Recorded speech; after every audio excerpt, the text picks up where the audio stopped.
rester au pied du Seigneur. Nous aimons rester au pied de son trône éternel. C'est ce que nous voulons chanter. Oui, Seigneur. Au pied de son trône éternel, je me prosterne devant toi. Tu règnes sur la terre et les cieux. Tu es assis à la droite de Dieu. Sois exalté, toi l'agneau de Dieu, aujourd'hui et à jamais. Sois couronné de mes louanges, ta majesté remplit ce lieu.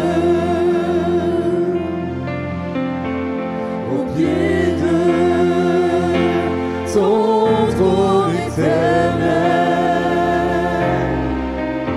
je me prosterne devant toi. Tu règnes sur la terre et les cieux. Tu es assis à la droite de Dieu. Sois exalté, toi l'agneau de Dieu,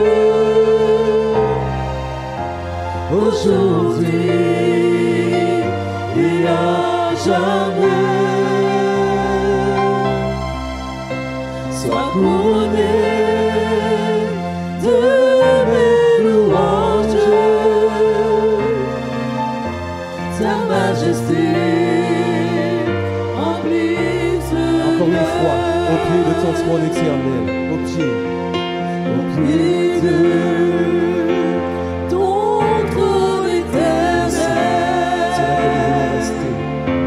je me prosterne devant toi. Tu règnes sur la terre et les cieux. Tu es assis à la droite de Dieu. Oh, sois exalté, toi l'agneau de Dieu,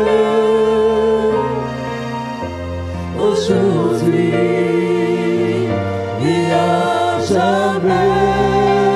sois couronné, Seigneur. Sois couronné de mes louanges, ta majesté remplit. On va redire, sois exalté, Seigneur. Sois exalté, Seigneur. Sois exalté, toi l'agneau de Dieu, aujourd'hui et à jamais. et à jamais. Il soit couronné, Seigneur. Sois couronné de mes louanges, ta majesté remplit ce lieu. Sois exalté une dernière fois. Sois exalté, toi l'agneau de Dieu, aujourd'hui et à jamais. Sois couronné de mes louanges, ta majesté remplit ce lieu. Ta majesté remplit ce lieu. Ta majesté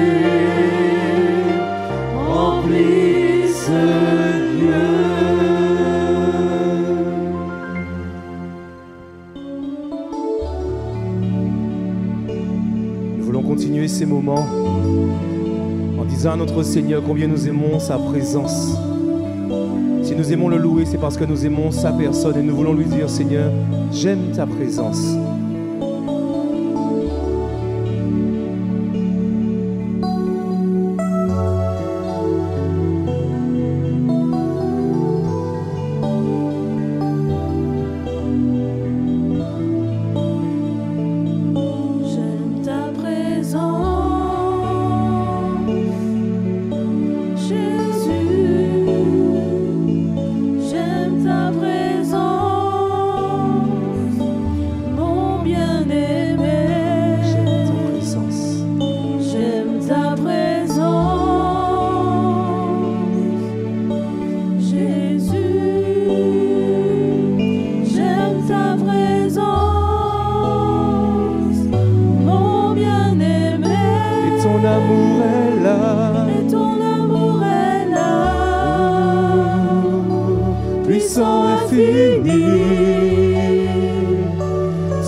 Ton amour est là, Seigneur, et ton amour est là, puissant, puissant, infini.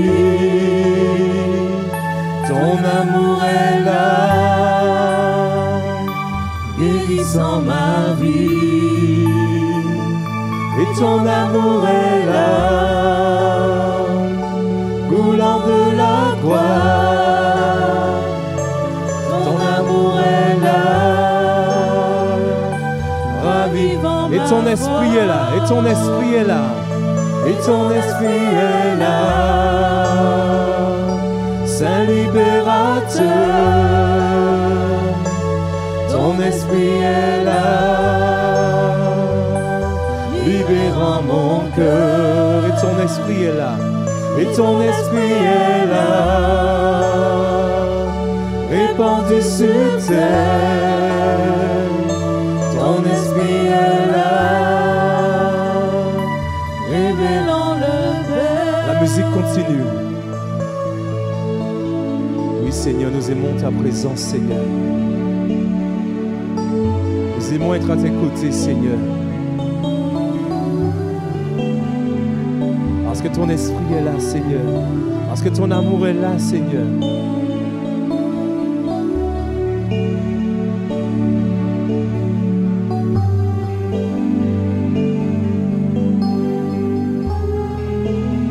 Dernière fois, et ton esprit est là, Oh, et ton esprit est là,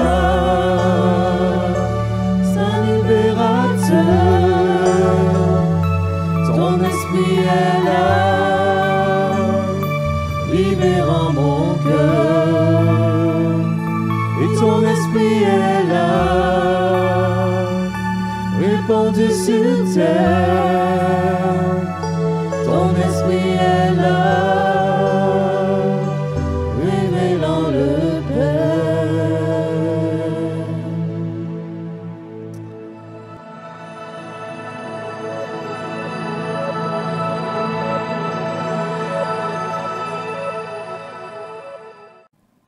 Je voudrais partager la parole.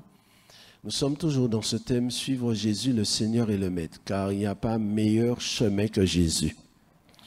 Il est la personne qui donne un sens à notre vie, il est la personne pour qui on doit être toujours prêt même à mourir, car il est l'essentiel, il est notre souverain bien. Alléluia, nous n'avons pas d'autre que Jésus. Nous nous levons le matin, nous ne voulons pas d'autre que Jésus.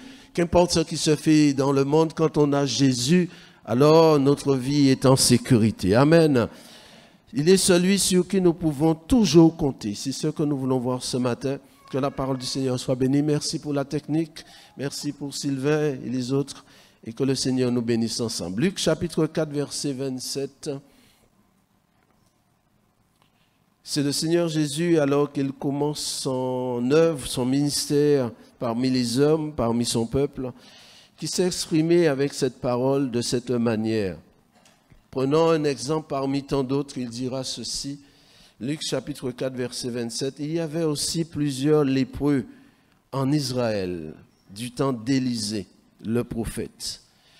Et cependant, aucun d'eux ne fut purifié, si ce n'est Naaman le Syrien. Amen. Le Seigneur démontre que Dieu est toujours le maître du temps.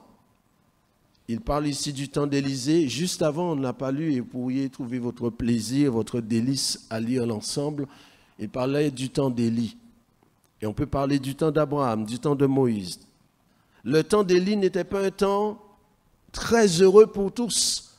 Pendant 3 ans et demi, il y a eu la famine. Ce n'était pas une belle chose. Des hommes souffraient, des femmes souffraient, des enfants souffraient et même mouraient. Et pourtant, Dieu est toujours sur le trône. Et pourtant, il a conservé la vie à Élie.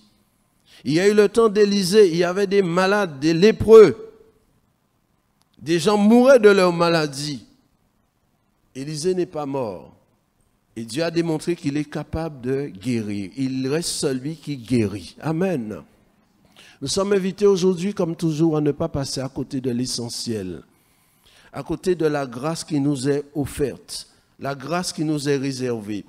Avant de prononcer cette parole, à 2 reprises, le Seigneur parlera de la grâce. Au verset 19, il dit, « L'Esprit du Seigneur est sur moi parce qu'il m'a envoyé pour publier une année de grâce, pour montrer que nous n'avons aucun mérite. Tout est faveur de la part de Dieu. » Et quand encore il ajoute au verset 22, il est dit, « Tous lui rendaient témoignage, ils étaient étonnés des paroles de grâce qui sortaient de sa bouche. » Pour dire qu'aujourd'hui encore, Dieu a une grâce en réserve pour chacun. On nous demande comment ça va par sa grâce. Parce que si ce n'était pas sa grâce, nous n'aurions pas le souffle de vie renouvelé. Jésus, c'est la grâce personnifiée. La Bible dit que la grâce et la vérité sont venues par Jésus.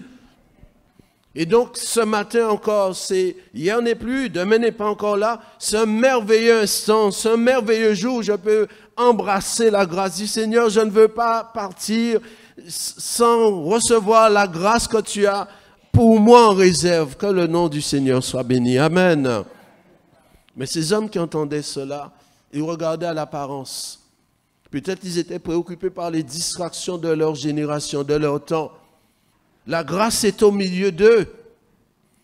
Mais ils regardaient à ce qu'ils voyaient. Un homme, comment il peut nous offrir la grâce? N'est-ce pas le fils d'eux?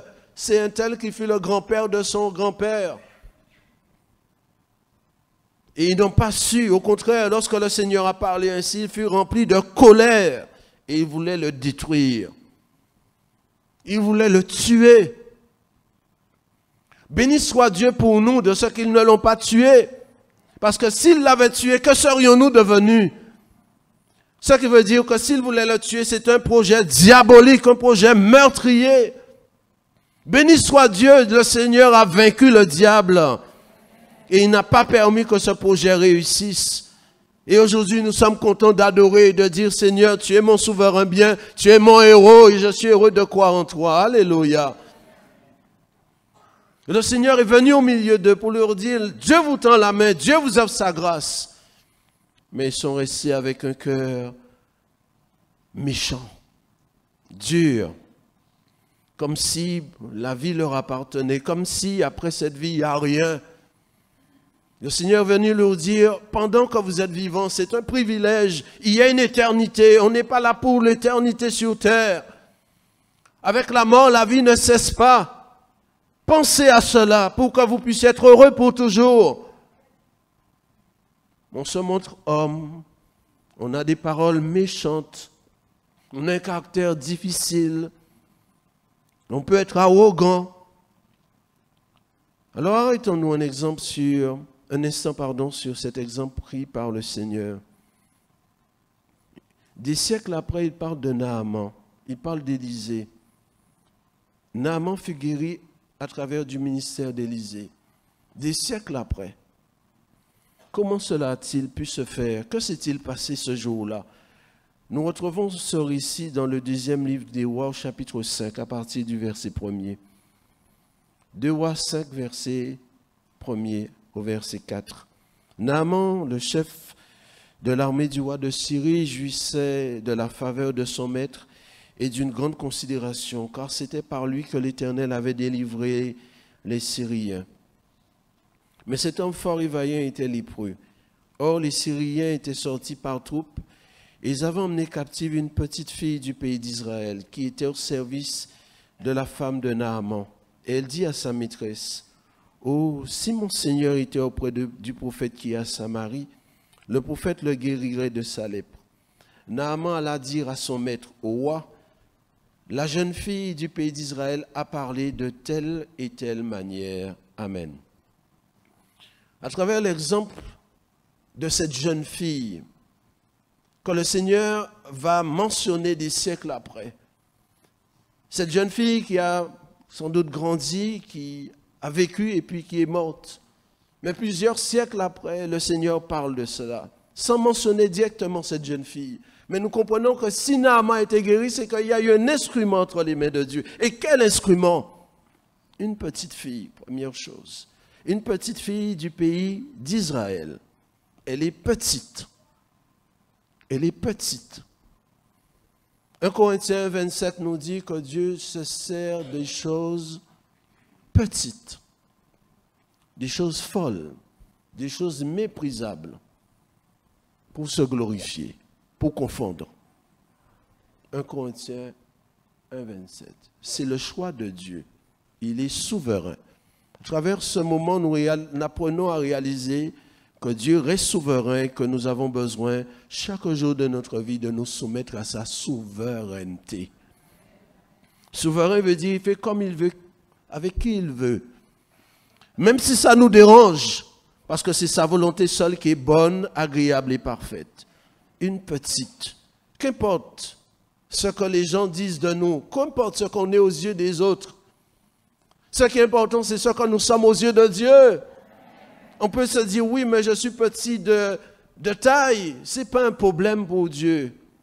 On peut dire qu'on n'est pas à la mode, on n'est pas à la page. On nous méprise, ce n'est pas un problème. L'important, c'est que Dieu ne nous méprise pas. Une petite fille, sexe fragile, vase fragile, sexe faible, peu de valeur. La femme n'était pas tellement honorée à cette époque. Non seulement petite, mais les filles. Ce n'est pas son avantage. Mais voilà l'instrument de Dieu pour ce temps-là. Petite fille, on ne connaît pas son nom, qu'importe.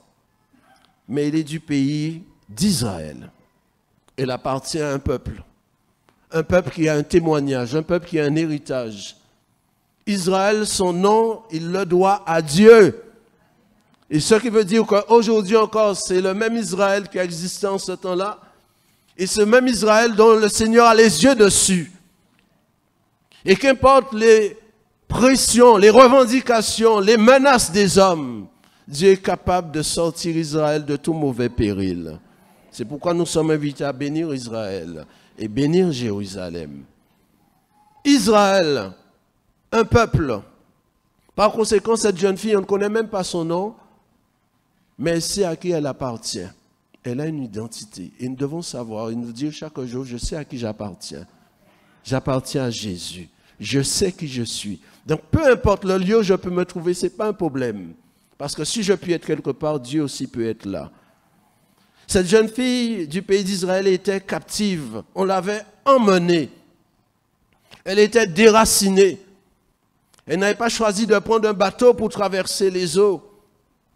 On l'avait emmenée malgré elle.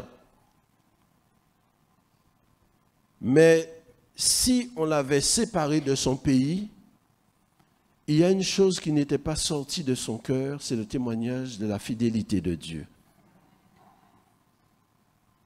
Nous sommes invités chaque jour à connaître les choses qui appartiennent à notre Père. Un jour, le Seigneur Jésus disait, Luc chapitre 19, verset 42, au peuple d'Israël, si tu connaissais Jérusalem, Jérusalem, si tu connaissais les choses qui appartiennent à ta paix, si tu savais qui tu es, ce que tu représentes aux yeux de Dieu, mais tu aurais accepté de ne pas rester comme tu es, mais Dieu dit, Seigneur, change-moi, transforme-moi, rends-moi digne de toi, pour que chaque jour je fasse ta joie. Elle est déracinée, mais elle connaît les choses qui appartiennent à sa paix. Alléluia. Dans le psaume 78, au verset 2, il est dit ceci. Psaume 78, à partir du verset 2. « J'ouvre la bouche par des sentences. Je publie la sagesse des temps anciens. Ce que nous avons entendu, ce que nous savons, ce que nos pères nous ont raconté. Nous ne le cacherons point à leurs enfants. Nous dirons à la génération future les louanges de l'Éternel pour que le peuple adore Dieu et non pas des chocolats, gâteaux, football ou passion. Et sa puissance et les prodiges qu'il a opérés. Il a établi un témoignage en Jacob. Il a mis une loi en Israël. Et il a ordonné à nos pères de l'enseigner à leurs enfants pour qu'elle soit connue de la génération future, des enfants qui naîtraient, et que devenus grands, ils en parlent à leurs enfants, afin qu'ils mettent en Dieu leur confiance et qu'ils n'oublient pas les œuvres de Dieu et qu'ils observent ses commandements. Dieu a établi un témoignage de fidélité, de souveraineté en Israël. Donc quand on pense Israël, on pense à ce Dieu qu'un jour, non seulement a délivré le peuple de l'esclavage du Pharaon, mais qui a déchiré la mer, qui a déchiré le Jourdain, et qui s'est fait un nom à travers le désert, et qui a établi son peuple dans ce pays, dans cette terre, sur cette terre qu'elle connaît encore aujourd'hui. C'est pourquoi cela a été raconté à cette jeune fille, parce qu'il est dit, l'ordre divin, enseigner aux enfants qui, lorsqu'ils seront grands, ils vont le dire aux enfants. Et nous bénissons Dieu pour cette grâce de pouvoir instruire nos enfants. Nous bénissons Dieu pour le culte des enfants, les moniteurs. Plaise à Dieu de parler au cœur pour qu'il y ait des hommes, il y a aussi d'autres femmes qui servent Dieu au milieu des enfants. Pour leur enseigner ce que Dieu a ordonné d'enseigner. Car c'est un privilège, c'est une grâce. C'est pourquoi l'Église, ce n'est pas seulement la grande assemblée, c'est aussi, quand cela est en activité, le culte des enfants. Parce que Dieu aussi parle aux enfants et eux aussi, ils adorent Dieu. Ils sont baptisés du Saint-Esprit et même baptisés d'eau. Alléluia. Alors peut-être que sa maman lui a enseigné des choses, son papa lui a enseigné des choses. Car le plus bel héritage qu'un père puisse donner à son enfant, ce n'est pas le nombre de terres qu'il a par-ci, par-là, ni le nombre d'euros sur son compte en banque, mais c'est son témoignage, c'est son exemple, hein, comme le dit la Bible. Amen. Elle avait un témoignage laissé par les anciens. On nous a dit, voici ce que Dieu a fait. Et comme toute juive, elle devait garder cela dans son cœur. Instruire l'enfant selon la voie qu'il doit suivre. Et même s'il vieillit, il ne s'en détournera pas. Heureusement, la maman avait jugé bon. Ce matin, on se lève, mais avant de regarder des dessins animés, venez, on va ouvrir la parole, on va louer le Seigneur, on va prendre une parole. Ah, maman, tous les jours, qu'importe, viens, on va raconter l'histoire de David. Qu'est-ce que David a fait? Quand on parle de David, tu penses à quoi? David a vaincu Goliath, alléluia. Quand on pense à Josué, on pense à qui? On pense à Jéricho. Mais voilà, ce sont des choses qu'ils partageaient avec leurs enfants. De ce fait, quand ce moment arrive dans cette famille difficile, cet enfant va être un témoignage. Cet enfant ne fut pas le seul ou la seule à être comme déporté. Il y a eu Joseph, il était adolescent aussi. On l'a arraché de son pays, de sa famille, et il s'est retrouvé en Égypte. Alors qu'il était avec son papa chantant les cantiques de l'Éternel, il se retrouve en Égypte. Mais en Égypte, ce ne sont pas les cantiques qu'il va entendre. Il va entendre parler de Zouk. Mais il va rester avec un cœur ayant la crainte de Dieu. Il y a aussi Daniel. Il était adolescent. Le roi Nebuchadnezzar, l'un des plus grands rois de la terre, va faire comme une rafle et va l'emmener. Daniel chapitre 1, verset 6. Quand il arrive à Babylone, il va entendre peut-être du reggae. Mais heureusement, Dieu avait établi un témoignage dans son cœur. Nous ne savons pas ce que demain peut apporter pour nous. C'est pourquoi c'est un privilège que d'être là. Et si parfois on a l'impression que l'enfant s'ennuie, alors on n'a que la parole. On n'est pas là pour parler à l'enfant de cinéma, de bande dessinée. Tu as besoin de Jésus. L'évangile, c'est pour les petits comme pour les grands. Parce que Dieu peut choisir des petits. Il a choisi Joseph, il a choisi Daniel. Il a choisi aussi cette jeune fille.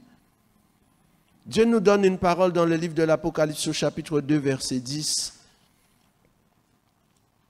Il dit ceci, ne crains pas ce que tu vas souffrir. C'est le Tout-Puissant, celui qui peut nous garder de tout danger, de tout mal, de tout piège, qui peut même garder un homme comme Jonas dans le ventre d'un poisson à quelques milliers de kilomètres sous eau. Ne crains pas ce que tu vas souffrir. Mais Seigneur, pourquoi je dois souffrir? Parce que Dieu a ses chemins, a ses couloirs pour nous et il peut permettre la souffrance. Ah Seigneur, si je pouvais ne pas passer par la souffrance, Dieu est souverain, il fait comme il veut. Ne crains pas ce que tu vas souffrir. Voici le diable jettera quelques-uns d'entre vous en prison afin que vous soyez éprouvés. Vous aurez une tribulation de 10 jours. 10 jours, Seigneur. Le Seigneur dit, sois fidèle jusqu'à la mort et je te donnerai la couronne de vie. Je peux dire, Seigneur, si je pouvais ne pas passer par la mort. Mais ce n'est pas nous qui décidons. Il est souverain. 10 jours de tribulation, oui. Parce que si déjà on est arrivé à 10 jours, c'est que les 9 autres jours n'ont pas suffi à nous tuer. Et Dieu sait ce qu'il nous faut. Il ne permet pas que nous soyons éprouvés au-delà de nos forces. Ne crains pas ce que tu vas souffrir.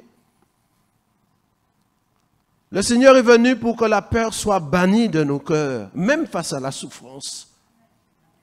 Et c'est pourquoi on a besoin de préparer et les grands et les petits face à la souffrance. Avec le Seigneur, la vie ne sera jamais un long fleuve tranquille. Il y aura des moments de soleil, mais il y aura aussi des moments particulier. Et cette jeune fille, avec sa famille, connaîtra pour revenir à elle. Moment particulier. Elle est là avec peut-être sa famille, ses frères, et tout d'un coup, on entend des galops de cheval, et puis les Syriens passent. Allez, on la prend par les cheveux. Allez, on t'emmène. Quel brisement pour la famille. Quelle douleur pour l'école du dimanche. On vient au culte ce dimanche matin. Ah, qu'est-ce qui s'est passé? Eh bien, la petite qui était là avec nous, assise là, elle n'est plus là. Les Syriens l'ont enlevée. Aïe, aïe, aïe. Et quant aux parents, on imagine leur désolation. Ma fille. Allez dire au papa, il y a tel événement sportif à la télé, ça n'a plus aucun goût pour lui. Ma fille. Et peut-être même les parents auraient pu avoir dans leur cœur de la haine, détester ces Syriens. On ne veut pas entendre parler de Syriens. Justement, il y en a qui passent pour me proposer des matelas le matin. On ne veut pas vrai. Elle a pris ma fille. Qu'est-ce qu'on peut lui faire? Seigneur, mets ta main. Pourquoi le Seigneur ne détruit pas cette nation? Parfois, Dieu peut permettre des choses qui peuvent être comme des douleurs pour nous, qu'on ne peut pas comprendre. Mais nous devons nous dire que Dieu n'est pas un homme pour mentir, il ne commet pas d'erreur. Et il est toujours le Dieu tout bon. Toujours tout bon. Amen. Mettons-nous à la place de ses parents.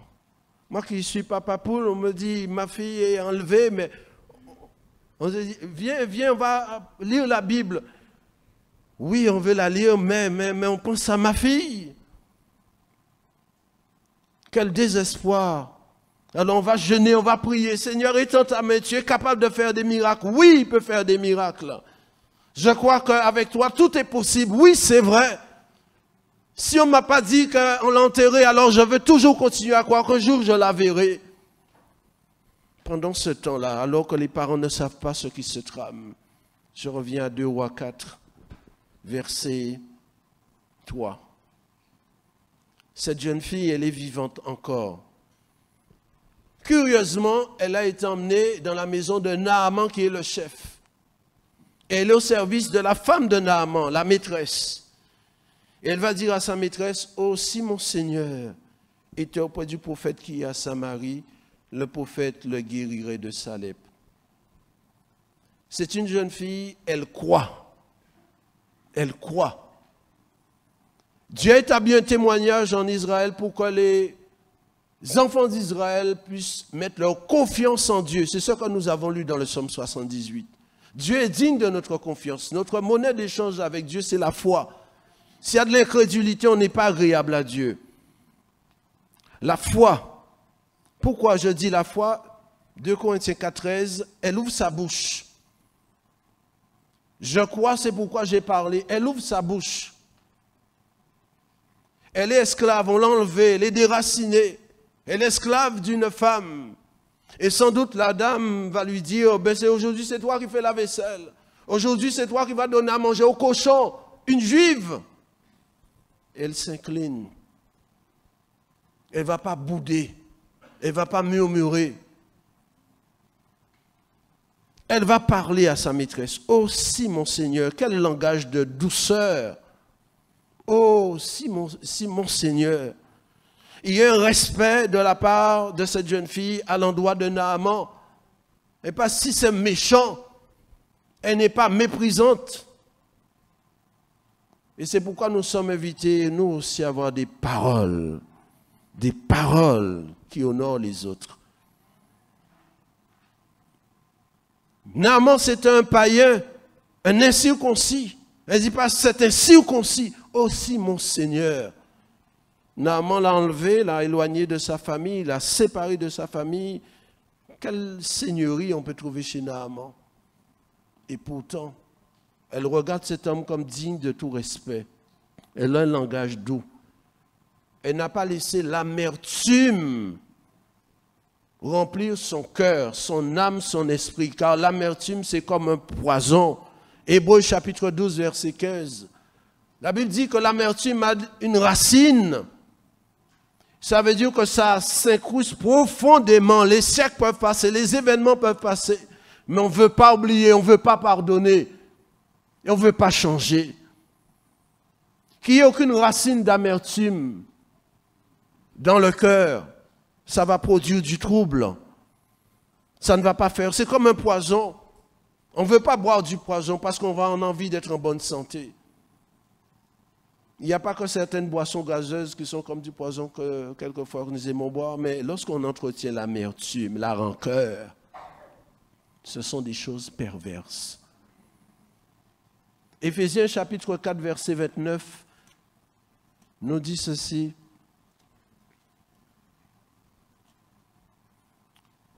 J'aurais aimé la lire, cette parole, dans la version parole vivante, elle est encore plus expressive. Il est dit qu'il ne sort de votre bouche aucune parole mauvaise. Éphésiens 4, 29. Mais s'il y a lieu, quand l'occasion se présente, quelques bonnes paroles qui servent à l'édification, à la construction, à la guérison, à la restauration, et communiquent une grâce à ceux qui l'entendent. Et il ajoute tout de suite, nous mettons un point, Mais quand cela a été écrit, il n'y avait pas de virgule, il n'y avait pas de point, il n'y avait pas de chapitre. N'attristez pas le Saint-Esprit de Dieu par lequel vous avez été scellés pour le jour de la rédemption. Que toute amertume, toute animosité, toute colère, toute clameur, toute calomnie, toute espèce de méchanceté disparaisse du milieu de vous. Soyez bons les uns envers les autres, compatissants, ou pardonnant réciproquement comme Dieu vous a pardonné en Christ. À cause de Jésus, nous sommes ce que nous sommes, mais à cause de lui, Dieu réclame, exige de nous une attitude de cœur qui ne sorte de notre bouche. On est tellement prompt à dire des injures, des mauvaises paroles, des paroles blessantes. Dans la version parole vivante, il dit des paroles qui permettront à Dieu de bénir ceux qui vous entendent. Nous ne réalisons pas, et le Seigneur disait, si tu connaissais les choses qui appartiennent à ta paix, à ta guérison, à ta bénédiction, combien Dieu peut faire du bien à travers nous. On vit pour soi-même. C'est pourquoi la Bible dit que tout homme soit prompt à écouter, lent à parler et encore plus, lent à se mettre en colère. Une parole qui permettra à Dieu de bénir. On a envie d'être des sources de bénédiction. Pour nous-mêmes, ne pas parler contre nous, pour ceux qui nous entourent, conjoints, enfants, et aussi pour le reste. Et c'est ce que cette jeune fille fera. Puisque si elle parle ainsi de celui qui l'a enlevé, ce que veut dire qu'elle n'avait pas laissé l'amertume pousser. Parce qu'on t'enlève, elle a tendance à se mettre dans un coin. On lui dit, viens là. Non, elle boude. Pourquoi? Parce qu'elle n'est pas contente. Elle s'approche de sa maîtresse. Ce n'est pas la maîtresse qui lui a posé une question. Elle vit à l'intérieur de la maison. Dehors, quand on voit Naaman, on dit, oulo, bravo, on lui donne la médaille d'or. Quand Naaman rentre à la maison, il enlève la veste, il enlève le bouclier, il enlève tout. Et il y a une réalité que personne ne voit, pas beaucoup de gens du moins. Et cette jeune fille est là, elle entend la femme parler. Ah, mon mari. Et chaque jour, c'est une approche de la tombe, parce que quand on est lépreux, on n'est pas guéri, assurément on va vers la tombe. Et on voyait le désespoir de cette femme. Elle entendait des choses. Et c'est pourquoi elle va oser, elle va saisir l'occasion qui lui est donnée, car ça a été la seule occasion. Et elle n'a pas voulu la manquer. Oh, si mon Seigneur, quand la femme de Naaman entend la jeune fille qui est esclave parler ainsi de son mari, est-ce qu'elle-même avait appelé Naaman mon Seigneur? Elle n'était pas comme Sarah. Mais la jeune fille qui lui dit mon Seigneur, quel respect! Waouh! À tel point que je reviens à 2 Rois 5, et le verset 4. Il est dit, Naaman alla dire à son maître, donc il est allé dire au roi, la jeune fille du pays d'Israël a parlé de telle et telle manière. Une autre version traduit cette phrase en disant, ainsi a parlé la jeune fille. Ainsi a parlé la jeune fille. Cette expression, on la retrouve le plus fréquemment dans la bouche des prophètes. Ainsi parle l'Éternel, comme une parole d'autorité. À tel point que sa parole, sa petite voix est allée jusqu'au plus élevé de l'État, au sommet de l'État. La jeune fille a dit une parole, mais on n'avait jamais entendu une parole telle en Syrie et même en Israël. Une parole d'autorité. Le Seigneur Jésus lui-même, dans l'évangile de Luc que nous avons lu, après avoir parlé de Naaman, on dira que le Seigneur, il parle non pas comme les scribes, mais il parle comme ayant reçu autorité. Ainsi a parlé cette jeune fille. Ce n'était pas une parole qui venait de la terre, mais qui venait du ciel. Elle a cru. Parce qu'elle a cru, alors sa foi a enclenché un comportement. Parce que si je crois, je dois marcher comme quelqu'un qui croit. Je ne peux pas croire, on dit, ah, on ne paye pas. On paye. Ou à la moindre occasion, on a peur. Mais si je crois, Dieu est tout-puissant, il peut me garder, il peut pourvoir. On a chanté son nom, il était au milieu de nous ce matin. Alors il n'est pas parti. La Bible dit 3 choses demeurent. 1 Corinthiens 13, 13. 3 choses demeurent. La foi, l'espérance et l'amour. On commence par la foi, parce que si on ne croit pas, on n'est pas sauvé. Et si on ne croit pas, on ne pourra pas aimer Dieu. 3 choses demeurent, ce qui veut dire que demeure, même s'il y a persécution, même s'il y a famine, même si on est déporté, 3 choses demeurent. Ni les temps, ni les circonstances, ni le diable, ni l'opposition ne peut pas enlever cela. Et la foi a demeuré. Elle n'a pas laissé la souffrance lui enlever sa foi. 3 choses demeurent. Elle a cru. D'autant que cette jeune fille n'avait jamais vu un lépreux guéri. Où est-ce qu'elle avait vu ça? Elle est une petite fille, cela faisait une dizaine d'années qu'elle est sur terre. Où est-ce qu'elle avait entendu dire un lépreux était guéri? Bien des siècles auparavant, il y avait eu un lépreux, ou plutôt une femme qui avait eu la lèpre, qui avait été guérie. Vous vous souvenez de quelle personne? Voilà, Myriam appelée Marie. Cela remontait depuis à l'époque de Moïse. Voyez-vous, si nous avons sœur ici, c'est qu'elle aussi, elle a eu sœur ici. Le Seigneur, il a déchiré la mer avec Moïse à la tête. Il y avait Moïse, à sa droite, il y avait Aaron.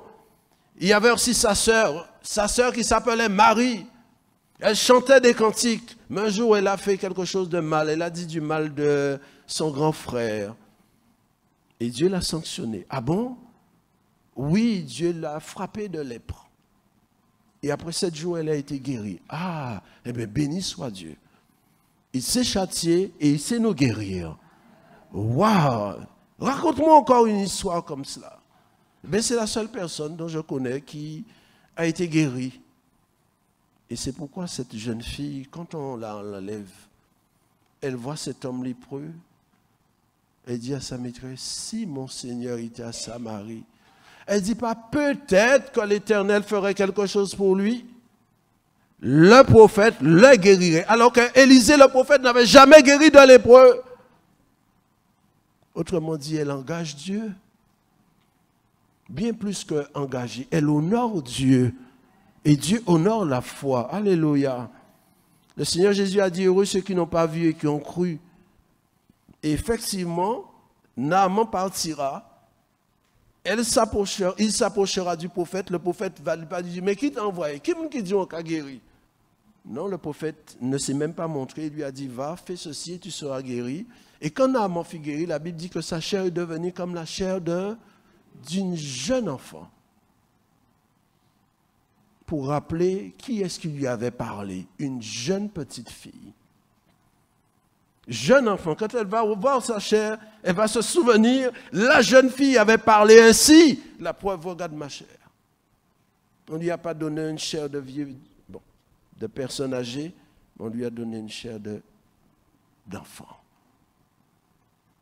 Et on imagine après le retour de Naaman au pays. La Bible dit dans Romains 10, verset 17, la foi vient de ce que l'on entend et ce que l'on entend vient de la parole de Christ. Vient de la parole de Christ. Je reviens à Luc 4. Le Seigneur Jésus avait dit à ces hommes, cette parole que vous venez d'entendre est accomplie. La parole, non seulement la parole est accomplie en lui, parce qu'il est la parole faite chair, mais tout ce qu'il dit doit être pris en considération. Parce qu'il dit la vérité, il est lui-même la vérité. Cette parole est accomplie. Ce qui veut dire que Dieu vous a envoyé un sauveur. Son nom signifie sauveur, un sauveur oint, Jésus-Christ. Capable de vous aider dans n'importe quelle situation.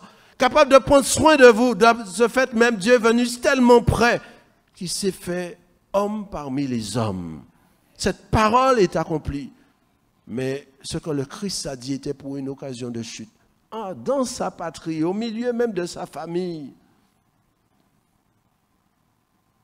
Il y a eu du mépris, du déni. On n'a pas cru en lui et c'est pour ça qu'ils n'ont pas vu grand-chose aussi se manifester.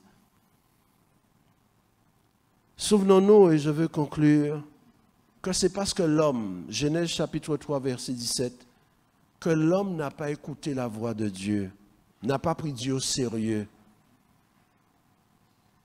que le péché est entré dans le monde et que le monde connaît tout ce qu'il connaît jusqu'à maintenant.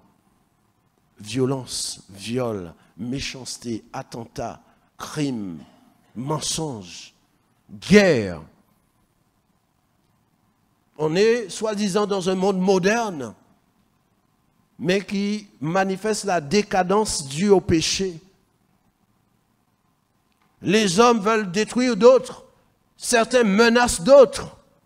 Et aujourd'hui, on est dans l'angoisse. L'homme a eu peur quand il a péché. Et son péché a consisté à désobéir, à ne pas prêter l'oreille à ce que Dieu avait dit, à ne pas croire Dieu sur parole. Le serpent a dit, vous serez comme Dieu. Mais l'homme n'avait pas besoin d'être encore comme Dieu, il a été fait à l'image de Dieu. C'est un mensonge. L'homme n'a pas cru et aujourd'hui, il y a ses problèmes, ses douleurs, ses souffrances. Le sol est maudit. Il y a la transpiration, il y a la fatigue, il y a l'épuisement, il y a le cancer. À cause de cela, la Bible nous dit aussi dans Éphésiens 6, verset 16, que c'est avec le bouclier de la foi que nous pouvons éteindre les traits enflammés du malin.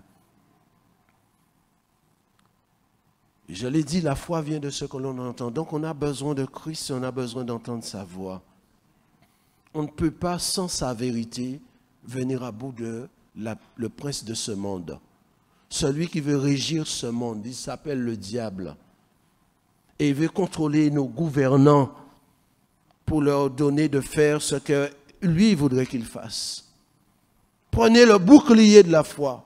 Pour que nous puissions avoir ce bouclier, il faut que nous ayons nous-mêmes lire, plonger nos regards dans la parole avec notre bouche pour que nos oreilles l'entendent. Aimer la parole. Lorsque nous l'entendons être annoncé, ne pas regarder à l'instrument que Dieu utilise, mais dire, moi je veux une parole de Dieu. Ce n'est pas l'instrument qui m'intéresse, parce que si vous allez à Basse-Terre, ce que vous intéresse, c'est que le panneau vous dit Basse-Terre, mais vous n'allez pas être admiratif devant un panneau. Je veux entendre une parole de Dieu pour que les traits enflammés du malin, les traits enflammés, mais qui ne sont pas là pour nous réchauffer, mais pour nous glacer. Mais avec la parole qui réchauffe notre cœur, nous sommes plus que vainqueurs. Quand Dieu parle, il nous donne le salut. Il a dit, celui qui croira, c'est celui qui entendra. Celui qui croira et qui se fera baptiser sera sauvé. Et il nous sauve parfaitement et pour l'éternité. Amen. J'en ai besoin. J'ai besoin de mettre chaque jour ma confiance en Dieu et de vivre à la hauteur de cette confiance. Parce qu'il veut nous faire confiance aussi. Vous imaginez ce qui s'est passé quand Naaman, après avoir été guéri, déjà il va retourner vers le prophète. Il va dire au prophète, désormais je ne veux offrir de sacrifice qu'à l'Éternel. Le Dieu des Syriens ne m'intéresse plus. Mais Naaman, tu peux te faire couper la tête, qu'importe. J'ai connu le Dieu qui m'a guéri, alors je vais l'adorer. Naaman retourne au pays. On voit M. Naaman qui arrive, on est content, rouleau, bravo. Et si jusqu'à maintenant il avait des chemises à manches longues, aujourd'hui il a une chemise à manches courtes, il peut saluer. On dit, voilà, qu'est-ce qui s'est passé? Je suis guéri.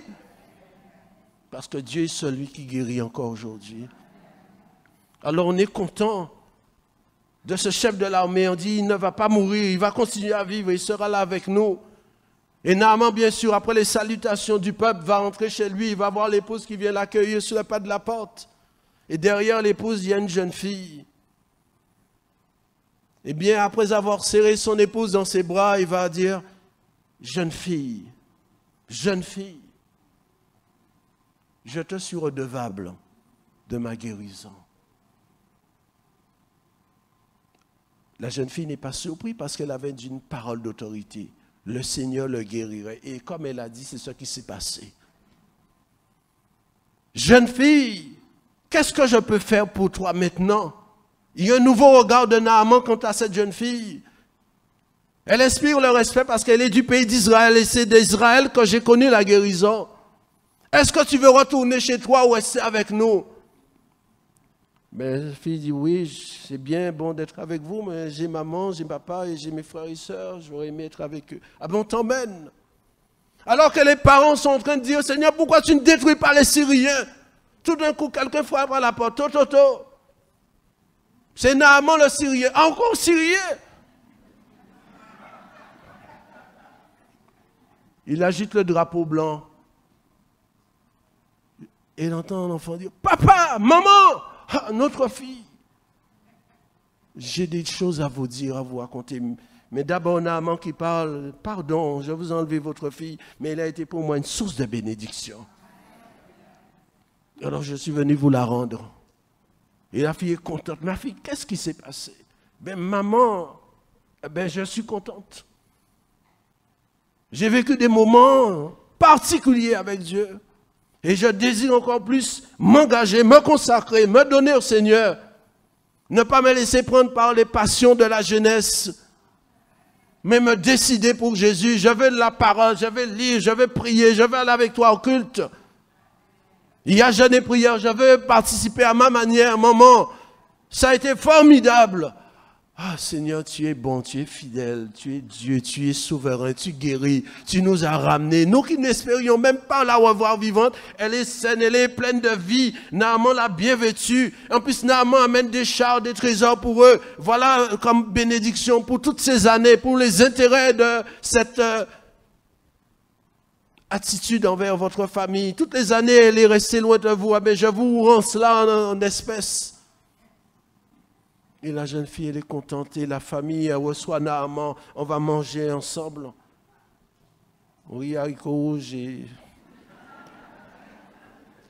comme aujourd'hui, dimanche, nous sommes aux Antilles. Et désormais, Naaman ne voudra plus attaquer Israël.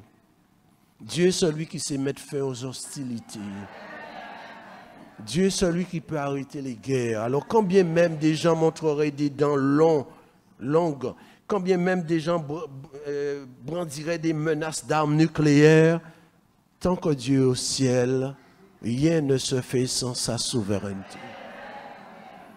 Alors c'est pourquoi Naaman va repartir. Dites-moi un cantique de l'Éternel, comme Georgie a chanté. L'Éternel est mon berger, je ne manquerai de rien. Ça a changé sa vie. Et il va influencer sa nation parce qu'il ne peut pas être chef. Aimer adorer l'Éternel et voir les autres qui adorent Baal, qui adorent le zouk, qui adorent midi, minuit. Non! Si c'est moi votre chef, l'Éternel est Dieu, on va adorer Dieu, on va le bénir, on va l'invoquer. Si vous êtes malade, il peut vous guérir parce que c'est la vérité. À cause d'une petite fille. C'est pourquoi au milieu de nous, tous les enfants ont leur place. Quel que soit l'âge, parce que je ne sais pas ce que Dieu peut faire. De la bouche des enfants, tu as tiré des louanges. Alors nous bénissons le culte des enfants, nous bénissons les moniteurs, les monitrices.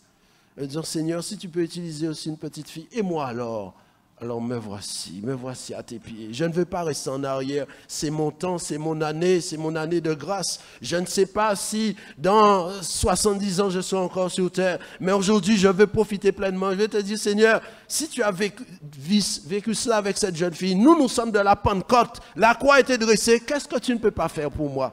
Alors Seigneur, je me donne à toi. Ce serait dommage de rester en arrière, de regarder les autres faire, de critiquer, alors qu'à travers notre bouche, elle n'a fait qu'ouvrir la bouche un jour, à un moment donné, à une seconde donnée, elle a fait ce qu'elle devait faire, et ça a un retentissement que les siècles ne peuvent pas effacer. Aussi longtemps que l'Église subsistera, on parlera d'elle.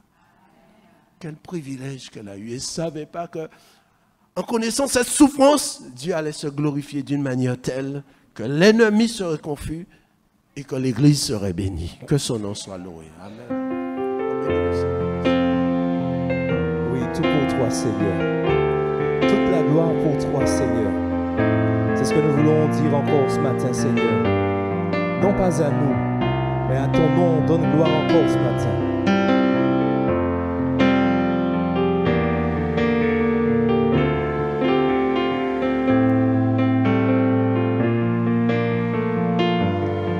Ensemble nous disons non pas à nous. Non pas à nous, non pas à nous, mais à ton nom, donne gloire.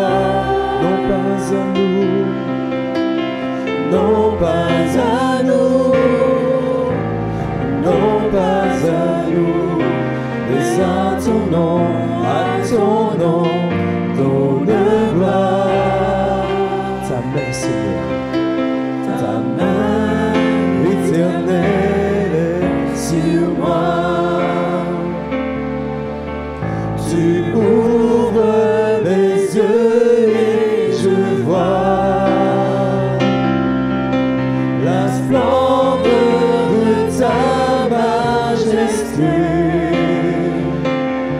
le voile est déchiré et je peux contempler la gloire de Jésus, l'agneau qui a vaincu et qui est assis sur le trône. La force du grand roi, le lion de Juda, à qui appartient la couronne pour toujours. Non pas à nous, non pas à nous, mais à ton nom, donne gloire. Non pas à nous, non pas à nous, mais à ton nom, donne gloire. Nos yeux éternels sont sur toi. Nous contemplons le roi des rois, confondu par tant de beauté, émerveillés par toi, nous voulons refléter la gloire de Jésus, l'agneau qui a vaincu et qui est assis sur le trône. La force du grand roi, le lion de Juda, à qui appartient la couronne pour toujours. Non pas à nous, non pas à nous, non pas à nous, mais à ton nom, donne gloire. Non pas à nous, non pas à nous, non pas à nous, mais à ton nom, donne gloire. Une dernière fois, non pas à nous, non pas à nous, non pas à nous, mais à ton nom, donne gloire. non pas à nous, non pas à nous, non pas à nous, mais à ton nom, donne gloire. oui Seigneur, c'est toi que nous voulons élever en ce matin, Seigneur, toi seul, Seigneur.